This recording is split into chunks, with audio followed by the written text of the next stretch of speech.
بسم اللہ الرحمن الرحیم۔ میں ہوں اکرم پرویز۔ اسلامی نظام قانون، اسلامی ضابطۂ حیات، اسلام ایک مکمل دین ہے۔ اسلام جہاں عبادات کرنے کا ہمیں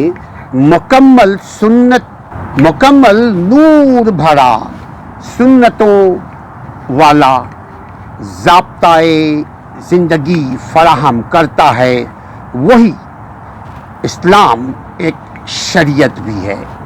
اسلامی ضابطۂ قانون کو شریعت اور فقہ کے نام سے جانا پہچانا جاتا ہے۔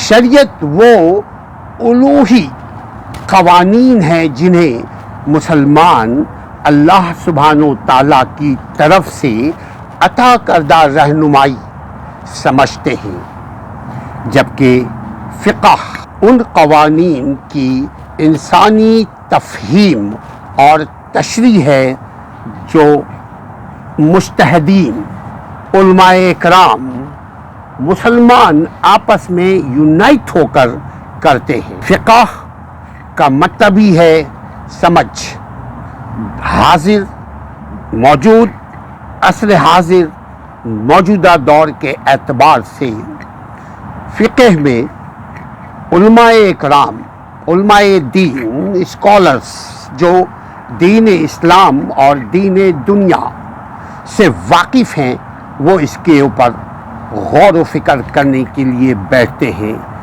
اور اس کا بنیادی ماخذ چار چیزوں پر، فقہ کا بنیادی ماخذ چار چیزیں ہیں: قرآن ہے، سنت صلی اللہ علیہ وآلہ وسلم ہے، اجماع امتوں کا اجماع ہے، اور قیاس ہے۔ مگر اجماع اور قیاس یہ وقت کے ساتھ اس میں تبدیلی آتی ہے، لیکن قرآن اور نبی کائنات صلی اللہ علیہ وآلہ وسلم کی حیات طیبہ، سنت مبارکہ، حدیث مبارکہ، اس میں تبدیلی نہیں آ سکتی۔ یعنی ہم قرآن کو ہو بہو ایز اٹ از اپنی زندگی سے لے کر اپنی ریاستی معاملات میں نافذ کریں۔ سنت مبارکہ، سنت ایک بڑی deeply and complete way of life ہمیں پرووائڈ کرتی ہے، اس پر ہم من عمل کریں۔ اس کے بعد حالات کی تبدیلی کے ساتھ ہم اجماع کریں، ہم آپس میں نیگوشیٹ کریں، ہم آپس میں ڈسکشن کریں، اور ہم آپس میں قیاس کریں کہ اس ویدر میں کون سا کپڑا پہننا چاہیے۔ بارش زیادہ ہو جائے تو ہم سیلاب سے کیسے بچیں، بارش نہ ہو تو ہم کیسے، بارش جب ہو چکی ہوتی ہے ہم کیسے پانی کو اسٹور کریں تاکہ جب بارش نہ ہو تو ہم اپنے زمین کو خشک ہونے سے، اپنے زمین کو گرم ہونے سے کیسے بچائیں۔ یہ اجماع اور قیاس کے نتیجے میں ہم لیجسلیٹ کر سکتے ہیں، مگر قرآن اور سنت کے خلاف کسی قسم کی کوئی قانون سازی کا حق کسی مسلمان کو حاصل نہیں ہے۔ لیکن قیاس کر سکتے ہیں، اجماع اس پر یعنی متفق ہو سکتے ہیں ہم، تاکہ موجودہ دور میں ہم موجودہ دور کے لحاظ سے ہم اپنے آپ کو ترقی دے سکیں، ملک و ملت کو ترقی دے سکیں۔ چونکہ قرآن کا مطلب اسلامی قانون کا اولین اور سب سے مستند ماخذ سورس ہے، جسے مسلمان اللہ تعالیٰ کا براہ راست کلام اللہ قرآن مجید کہتے ہیں۔ اسے یہ قانون سازی کے لیے روح بنیادی، جیسے جسم میں روح کی ضرورت ہوتی ہے، روح کے بغیر یہ جسم بیکار ہے، اسی طرح قرآن کے بغیر نظام حیات نظام زندگی بیکار ہے۔ پھر ساتھ قرآن کو لانے والے نبی محمد صلی اللہ علیہ وآلہ وسلم کی سنت طیبہ ہے، نبی اکرم صلی اللہ علیہ وآلہ وسلم کی تعلیمات ہے، نبی محمد صلی اللہ علیہ وآلہ وسلم کے اعمال و اقوال ہے، سنت کی تفصیلات حدیث میں موجود ہے۔ یہ دو بنیادی ماخذ ہے جو اسلامی قانون سازی میں ہمارے لیے ناگزیر ہے، ہمارے لیے بہت ضروری ہے۔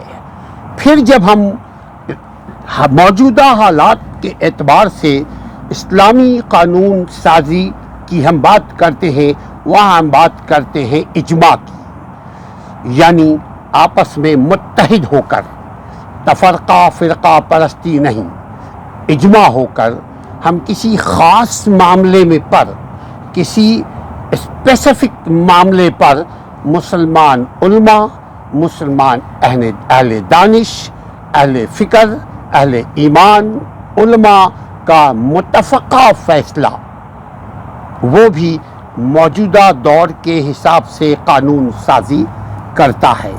پھر قیاس پر ہم آتے ہیں۔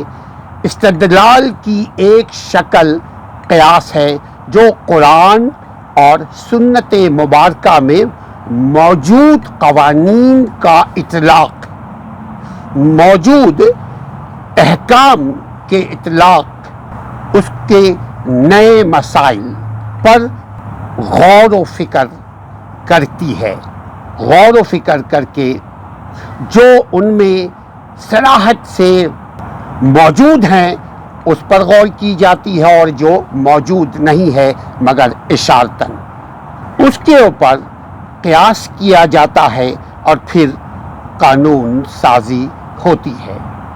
مگر اس کے لیے ضروری ہے کہ ہم آپس میں نا اتفاقی سے بچیں۔ ہمارے اہل دانش بات اختلافی گفتگو کرنے سے پہلے یہ دیکھیں کہ جو ہم اختلافی گفتگو عام لوگوں کے سامنے کر رہے ہیں تو عام لوگ عام طریقے سے آپ کے اختلافی گفتگو لے کر ڈیوائیڈ ہو جائیں گے، پھر دشمن شیطان اس کو رول کرنے میں آسانی ہوگی۔ لہذا جو اختلافات ہیں ہمارے اہل عقل کی، اہل دانش، اہل علم، اہل ایمان، علماء حق کے جو آپسی ڈسپیوٹس ہے، اگر وہ آپسی ڈسپیوٹس کو گفتشنید کر کے وہیں تک رکھیں، یعنی اپنے کمرے تک رکھیں، ایک چار دیواری تک رکھیں، آپسی اختلاف کو عوام الناس تک نہ آنے دیں، تب امت محمدیہ ان میں اتفاق رہے گا، اسلامی قانون سازی میں آسانی ہوگی۔ اللہ کے دشمنوں کو موقع نہیں ملے گا کہ وہ یہ بات کریں کہ کس اسلام کی بات کرتے ہو، حنفی، شافعی، مالکی، حنبلی، شیعہ، سنی، ادھر کے مغربی، مشرقی، یہ موقع نہیں ملے گا۔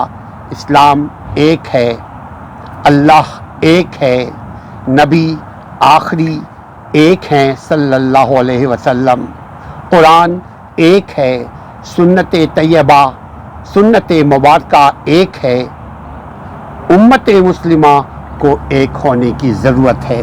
یہ اسی وقت ایک ہوں گے جب اختلافی موضوع کو ڈسکس کرنے کے بجائے اتفاقی موضوع کو ہم ڈسکس کریں، جن باتوں پر متفق ہیں ہم اس پر غور و فکر، ہم اس کے اوپر بات چیت کریں، تاکہ اسلامی نظام قانون، اسلام ہمارے ذات سے، ہماری بات سے، ہمارے گھر تک پہنچے، اور پھر اس دنیا کے لیے ہم آپ ایک رہبر بن سکیں۔